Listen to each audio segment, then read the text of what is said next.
Boom. Good morning. Good morning. Looks like I'm a disembodied head with my dark shirt. Well, good morning, people. Today is Wednesday, March 12th, 2025. Happy birthday, LJ Cool. In Hawaii, 4 years old today. Great. Boom. Good for you. So here we are. It's about 6 o'clock in the morning here in southwestern Nevada. This is Department of Career Services, where our goal is to help you on your journey through this life. Your transcendent soul inside a body, a gift from the Creator. And this is day 3, week 3 for our state pen, a neuroscience approach to success, our state pen workbook, not our Penn State workbook. So, yeah, that's it. That's what we got. That's what we got going.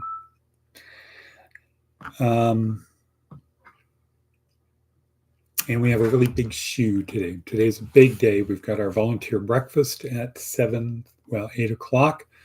So I'll have to be leaving here within the hour, about 7, go pick up the women at Pratt. I should send a text out to them. Make sure. Good morning, period. I will pick you up at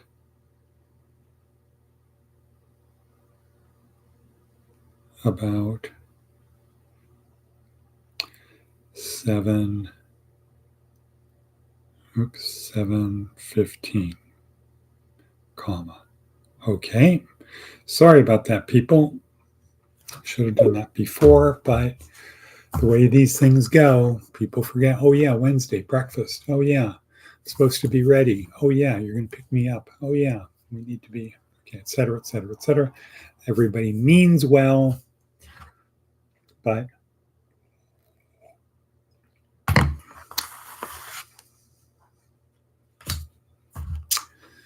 there's a difference. So next,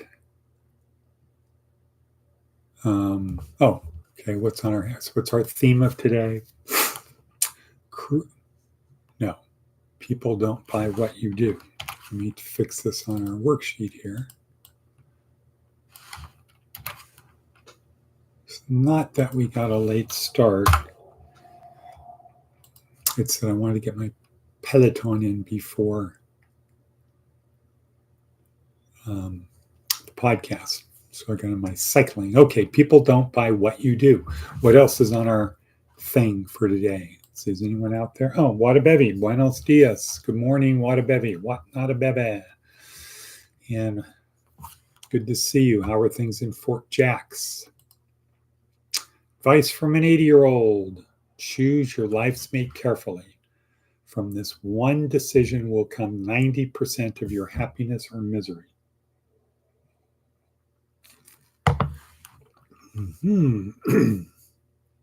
So apparently Lucy's doing it the right way. She's doing it the right way. And Seth Godin, what is he talking about today? He is talking about 2 kinds of instructions. The more common, easier to execute sort. Instructions to remind people who already know what to do, what to do. The more essential and harder to create kind, instructions for people who don't know what to do. Wonder if I can include that in my final paper. Give religious instructions, Bible study to 2 types of people. So it's to remind people who already know what to do, and instructions for people who don't know what to do. Almost all instructions on car dashboards and most on the highway are for people who already know how to drive and where they're going. Instructions that teach are a special category. Here are some steps to consider. Blah, blah, blah, blah, blah, blah, blah. A whole bunch of steps. Consider asking Claude, asking AI, earn enrollment, patient journey.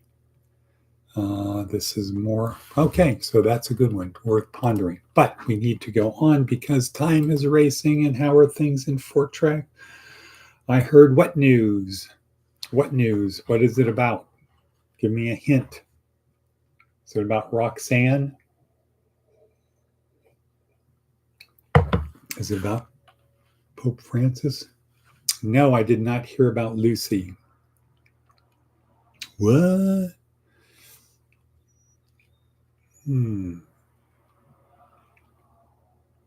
Is there news with Roxanne? Yeah, Roxanne is moving to Costa Rica.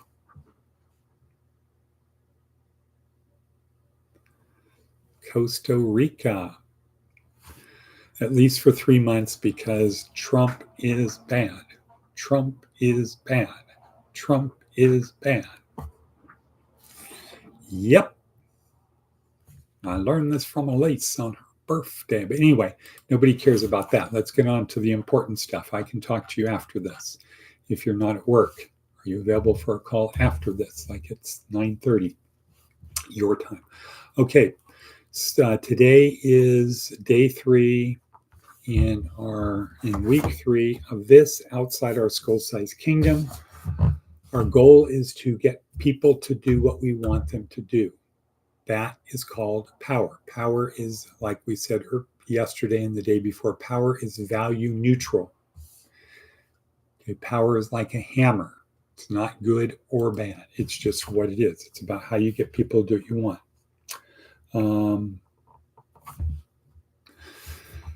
So power is getting other people to do what you want. Here we learn to do it the positive way.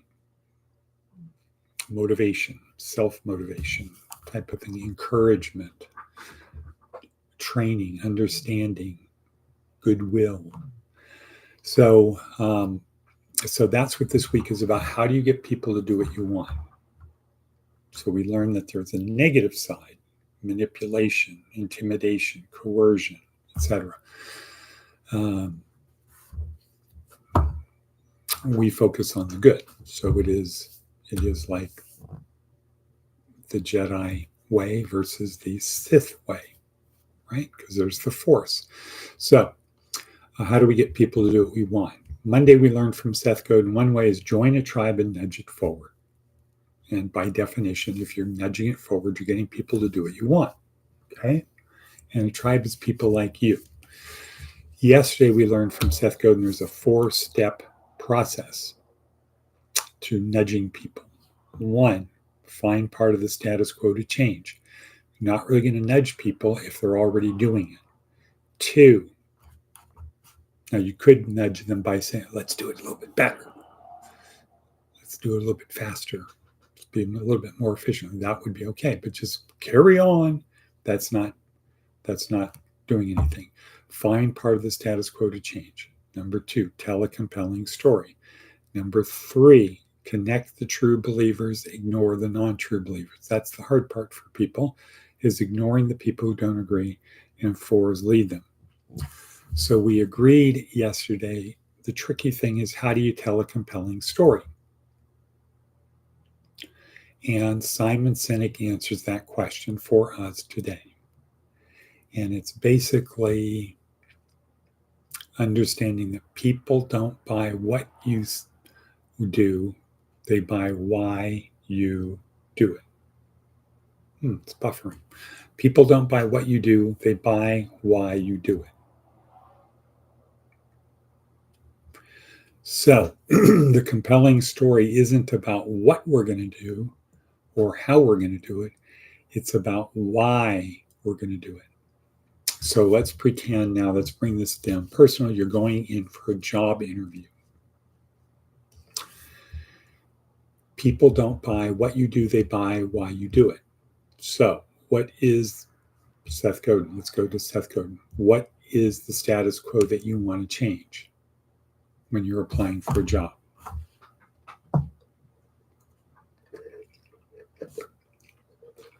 The status quo is you don't want to work there. You want to change that status quo. Number one.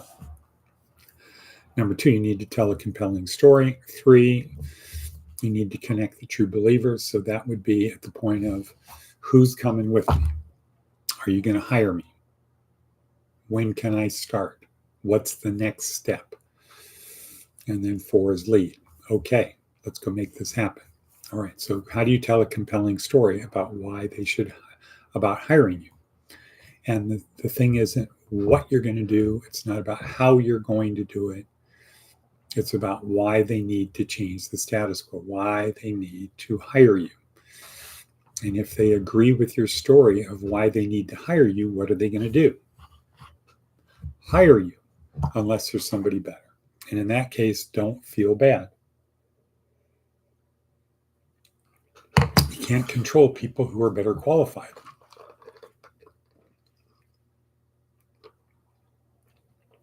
So just kind of timing, luck. Do not discount that.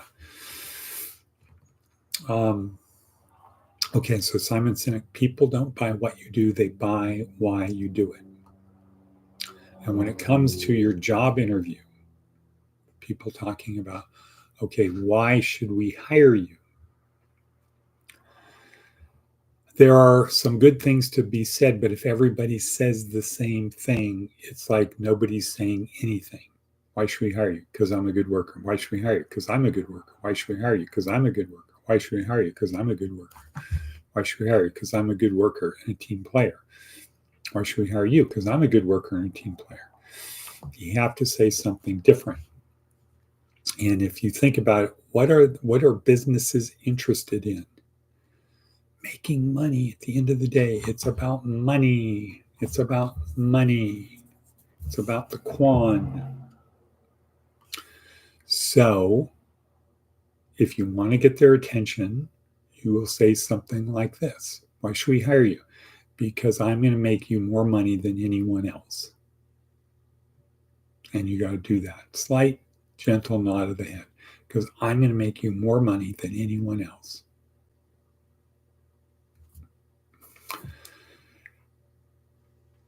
And then boom, now it's your turn.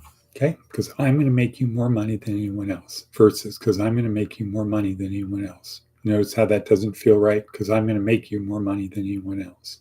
Because I'm going to make you more money than anyone else. No, you got to be positive like this. Body language. Because I'm going to make you more money than anyone else. And you need to practice that. And now you got their attention. And if they're smart, they're going to ask you, wow, how? See that? Why? Now you have the how question. And if you're in a restaurant, you can say, because I'm a salesman, not an order taker. I figure out I focus on what people want,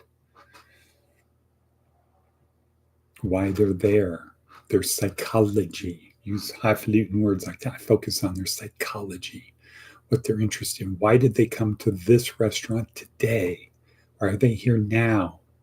And I accentuate that. To another highfalutin word, I accentuate that. Now you have their attention and you can articulate it. And it's not that hard. And you know, it's not hard to do. To see yourself, our self-image is just made up of our self-beliefs. If we are a salesperson, if we see ourselves as a salesperson, we're going to sell. If we see ourselves as an order taker, yeah, I'm a waitress, man. I'm a waiter, man. I just do what people tell me to do. No, wrong. I'm very pleasant. I'm a waiter. What's that mean? Well, I try to make people feel happy. How? I'm nice. Okay, cool. Great. Okay, so we're 14 minutes and 34 seconds in. We're into it. So that's it for today. Today is it. Let's see, what do we got tomorrow? Maybe talk a little bit about that for a second. Week 3, day 4. Oh, David Phillips. Okay. So far what we've done this week regarding leadership or regarding power, getting people to do what we want, we got that we are all members of tribes. That's what we do. Humans do. Birds fly, fish swim, people form tribes. Tribes are people who have the same interests that we do, same beliefs, thoughts, interests, etc. And we pool up and we're members of several tribes. You could say this is a tribe. The people who are in this program, in this class, moving forward. You should have a church tribe, work tribe, et cetera, et cetera. So we form tribes. Tribes have different levels. Our goal is to move our tribe from where it is to the next stage. And that is called power. Getting other people to do what you want. So Monday, David Logan said, join tribe, nudge forward. Join a tribe, nudge it forward. That's the easiest way to do it because you find people who have the same interests that you do and you get them to do what you want. Easy way to do it. Join a tribe. Don't be the guy, I'm home alone, man. I like being by myself. I like to just come home and watch TV and chill and go have my reefer outside. No, join a tribe. Go do stuff. Be with other people and then nudge it forward. How can I help? Next, tell a compelling story. If you want to nudge it forward, tell a compelling story. And the compelling story is why we need to change the status quo. That's it. Not how we're going to change it, not what we're going to change, just why we need to change it. And one of the biggest reasons to change the status quo is because life around us is changing. Life around us is changing. We don't want to become obsolete. We don't want to become irrelevant. And that's the thing a lot of organizations, including churches, are facing right now is it's just the old people, and every year they're getting older, and 20 years from now those people will be gone and there'll be a great consolidation unless something happens. So you're going to see the people in their 60s, mid to late 60s in the next 20 years, they're going to be gone and the churches are going to go with them because the times is it changing. There's so much information available. You don't really need to go to a church. You should go, but you don't really need to go to a church. So you're seeing fewer and fewer young people there.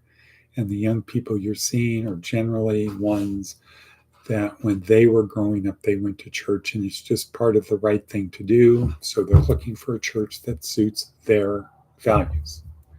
Not vice versa, not like in the old days.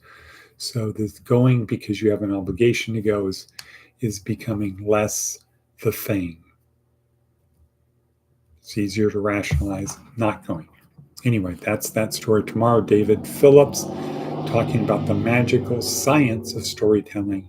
So that's the story before the story. That's the story that gets people's neurotransmitters, the ones that the story wants to release.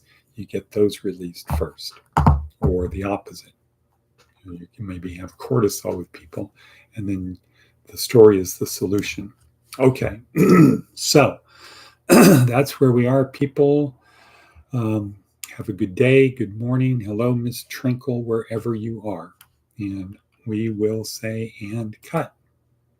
And cut. Boom. Bye.